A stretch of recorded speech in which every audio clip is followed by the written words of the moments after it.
একদিন আমরা সবাই দুনিয়া ছেড়ে চলে যাব। হয়তো কোনো গভীর রাতে ঘুমের ঘোরে নিথর হয়ে যাব। আত্মীয় স্বজন শিয়রে সে কান্নায় ভেঙে পড়বে। কেউ গোসল করাবে, আবার কেউ কাফনে কাপড় পরিয়ে জানাজার জন্য প্রস্তুত করবে। সবশেষে কবরের মাটিতে শুয়ে দিয়ে সবাই একে একে বিদায় নেবে। তখন আমি থাকবো একা, আর আমার সঙ্গে কি থাকবে? সঙ্গে থাকবে শুধু আমার আমল। কবরের অন্ধকারে মুনকার নাকির এসে প্রশ্ন করবে, তোমার রব কে? তোমার দিন কি? তোমার রসূল কে ছিলেন? এই প্রশ্নের উত্তর দিতে পারবো আমরা?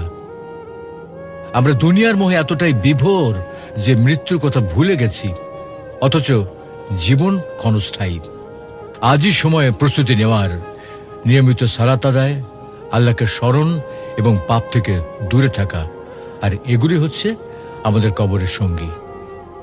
তো আসুন দুনিয়ার মোহ ছেড়ে আল্লাহর পথে ফিরে যাই। মৃত্যু সেই একাকী রাত আমাদের জন্য শান্তির রাত হোক।